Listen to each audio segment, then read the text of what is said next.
बिस्मिल्लाहिर्रहमानिर्रहीम, अस्सलाम वालेकुम। Welcome to my channel vlogging with Komal. तो उम्मीद है कि आप लोग सब खैरियत से होंगे और मैं भी अल्हम्दुलिल्लाह बिल्कुल ठीक शीक सब कुछ हूँ।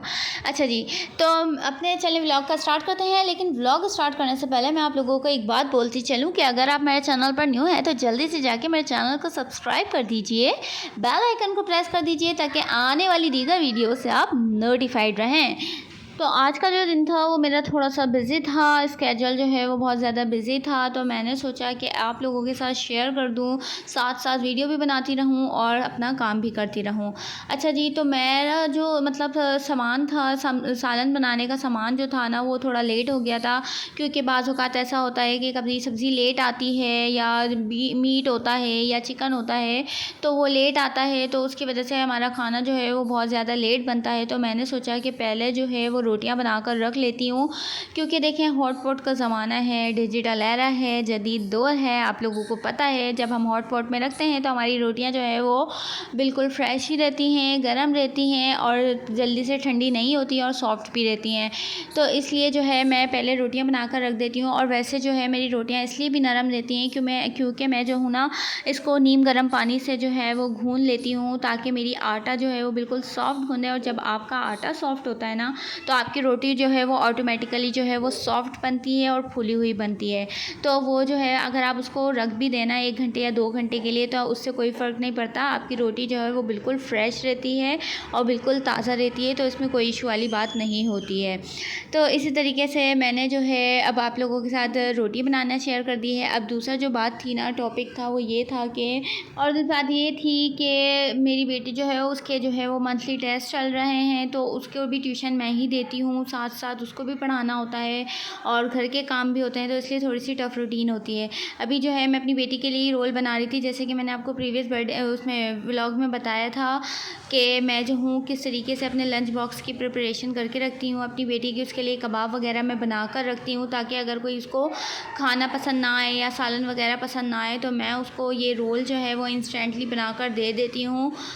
उससे होता ये है कि उसका जो है वो पेट आराम से भर जाता है और वो खुशी खुशी इसको खा लेती है, क्योंकि जब बच्चे के पेट भरा हुआ होता है ना तो माँ वैसे ही ऑटोमेटिकली इत्मीनान में होती है और उसको सुकून रहता है। और साथ ही जो है ना अब मेरी मदर इन लॉ जो हैं वो भिंडी भी लेकर आ गई थी, करेले भी लेकर आ गई थी और हरी मिर्चें भी लेकर आ गई थी कि उनको फ्राई करना है।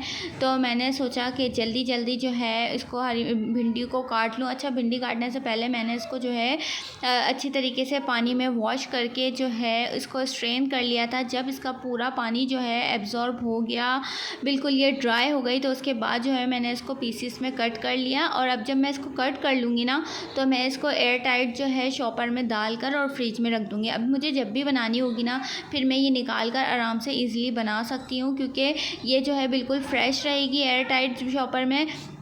और ये मुझे इजी भी इसलिए होगा क्योंकि ये कटी हुई होगी, बस निकालना है और मुझे बनाना है। तो ये मेरी छोटी सी एक टिप थी। और साथ ही जो है ना मैंने हरी मिर्चों में भी मसाला भर लिया था और इसको जो है मैं वो फ्राई करके रख दूँगी। हरी मिर्चें जो होती हैं ना वो आपका सुख दुख का साथी होती है आई थिंक, क्योंकि जब भी मैं जो हूँ ना जब भी हरी मिर्चें बना कर रखती हूँ ना तो मेरे लिए बहुत ज़्यादा कन्वीनियंट रहता है, क्योंकि मेरे हस्बैंड जो है ना वो बहुत शौक़ से इसको खाते हैं। तो बस जस्ट मैं जो हूँ ना उनको अंडे के ऑमलेट बना लेती हूँ या कोई भी अंडा सिंपल सा जो है वो नमक वाला फ्राई करके और उनको साथ में जो है ना ये हरी मिर्चें दे देती हूँ, तो वो जो है ना बहुत ज़्यादा खुशी खुशी इसको खा लेते हैं और इससे उनका जो है ना वो पेट भी भर जाता है। तो ये जो है ना मेरे लिए बहुत ज़्यादा जो है वैल्यूएबल होती है हरी मिर्चें। साथ ही जो है ना अब मैंने बनाने स्टार्ट कर दिया था कीमा करेले जो है ना वो मैंने पहले ही सारे वॉश करके रख लिए थे। अच्छा, करेले में बाज़ लोग जो होते हैं ना हर किसी की अलग अलग रेसिपीज़ होती हैं, अलग अलग काटने का तरीका होता है। तो मैं जो हूँ ना इसको जो है वो पील करके बारीक बारीक गोल गोल काट लेती हूँ और उसमें ना थोड़ा सा नमक ऐड करके उसको अच्छे तरीके से मिक्स कर लेती हूँ और उसको वॉश कर लेती हूँ। उसके बाद जो है ना मैं इसको छत पे सुखा देती हूँ धूप में, और जब वो सूखते हैं ना तो उनके बाद मैं उसको फ्राई कर लेती हूँ। फिर पूरा जो कीमा है ना वो मैं बना लेती हूँ और दम पर जो है ना वो करेले डाल के और 20 से 15 मिनट के लिए छोड़ देती हूँ। वो लाइट जो लो फ्लेम पे बनते हैं ना तो फिर उससे जो है ना वो बहुत ज़्यादा मज़ेदार बनते हैं। तो इस तरीके से मैं अपने कीमा करेले रीलें बनाती हूँ। अब साथ ही जो है ना मेरी बेटी ने सारे टॉयज़ जो है वो फैला दिए थे, मेरा कमरा जो है वो पूरा मैस कर दिया था। तो साथ साथ जो है वो भी करना लाज़मी होता है, घर के काम के साथ साथ बच्चों के काम भी ज़रूरी होते हैं। तो यहीं पर करते हैं व्लॉग का एंड।